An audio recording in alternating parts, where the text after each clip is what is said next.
Before we really get into the swing of things, I just want to make sure that we're all on the same page, and so I'm going to be talking about 3 different things that we will be using again and again and again on this course, and they are layers, layer blend modes, and layer masks. Now, if you've done my course Affinity Photo Solid Foundations, chances are you will know this stuff already. I do go into quite a bit of detail about these things, along with a whole load of other stuff, but just in case you haven't, I want to be absolutely sure that you've got layers, layer blend modes, and layer masks understood.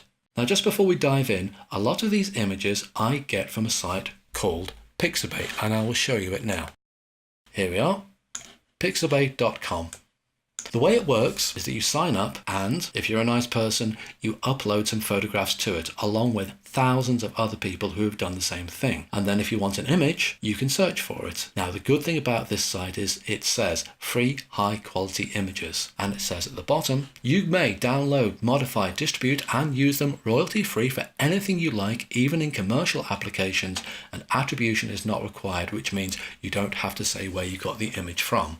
But it would be quite nice manners to do so. For example, I can come to car and hit search, and I've got all these various different images. And if I want to refine it, I can come and look at photos. Now, this is a nice one.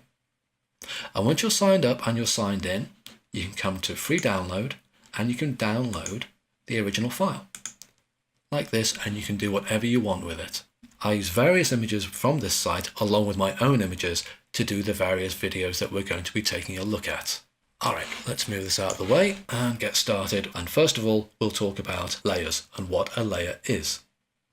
If you've taken a look at any of my tutorial videos on my YouTube channel, which goes by the username of DrippyCat, I've already done a video on what is a layer. But just to quickly recap here, well look, I open up a file and I get this thing on my layers palette called background, and that is my basic layer, but I can add new layers to it. For example, if I come down here to this little icon here, add pixel layer, and click on it, I've got a layer above called pixel, and at the moment it is completely blank. There's nothing there. It's like a transparent sheet of cellophane sitting on top of my image. At the moment it does nothing, but if I was to come to, say, my paintbrush and select, say, a black color, I can scribble all over as much as I want, and now that pixel layer contains a whole load of black paint strokes. Now the good thing about it is the image which is underneath isn't affected at all. Look, if I make this layer inactive and invisible, there's my background layer.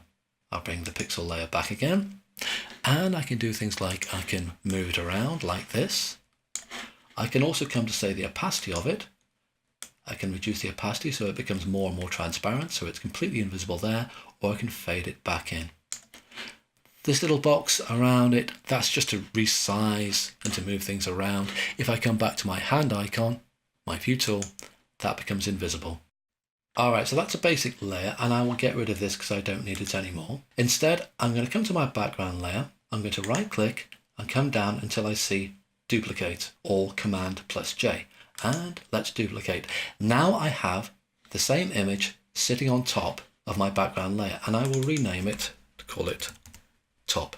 Now at the moment it's in normal layer blend mode. It's just sitting there doing nothing on top of the layer underneath. If I make it invisible, you don't see any difference. But layer blend modes are a way of blending what lies underneath with the layer you're on now, and you know you're on it now because it's selected in blue, and you can affect the look of it in different ways. Like, for example, if I come to multiply, that's making everything darker. And the layer blend modes are divided up into different kinds. For example, the top ones are all make things darker in different ways. Dark and darker color multiply, color burn, they make things darker.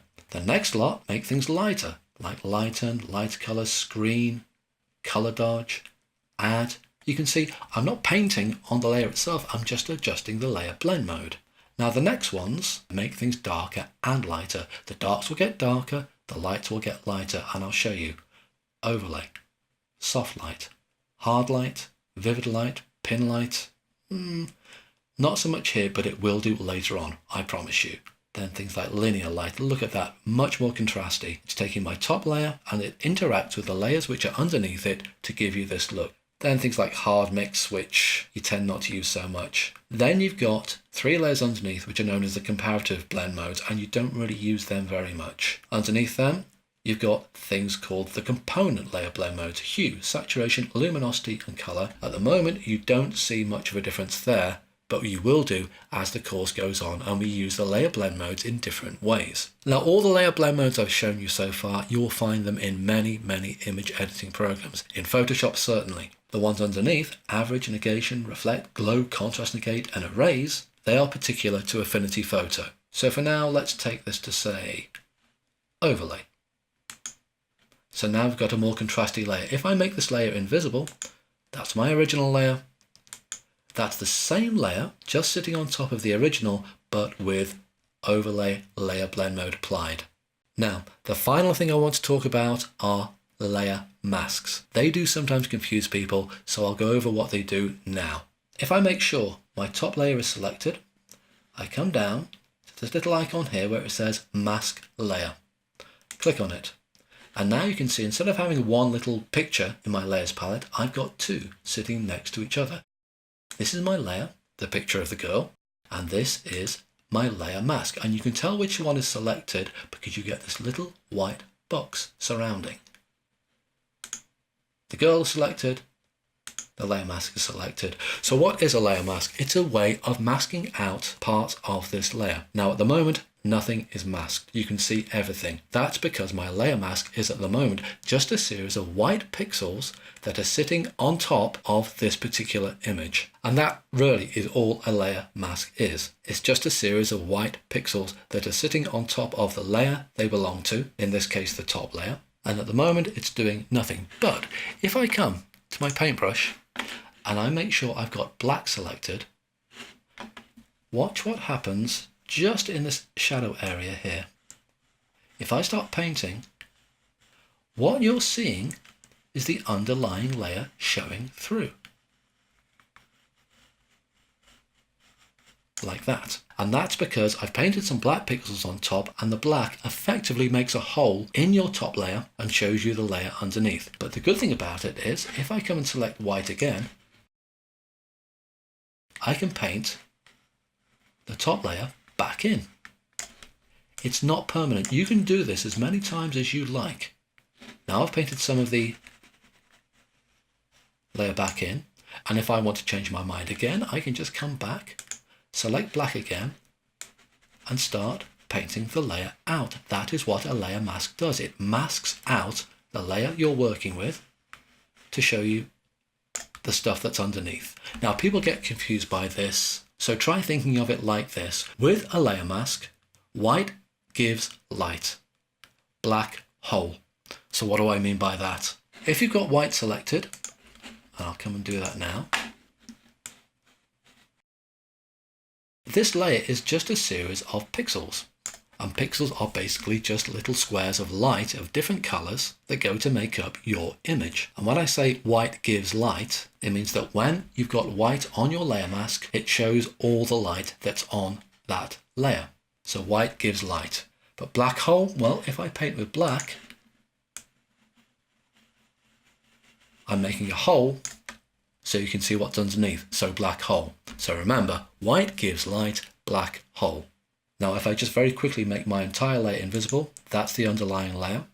If I make it visible again, you can see I'm getting this new contrasty image apart from where I've got black on my layer mask, and so I'm seeing the layer underneath. It really is quite simple. I think one thing that confuses people is that because on my layers palette I've got my actual image there to the left and my layer mask on the right, people sometimes think, well, is the layer mask sitting somehow off to the right of my screen somewhere? No, it's not. It's sitting bang on top of the girl, but they just need a way to represent it so that you can see it, because otherwise it would just get confusing.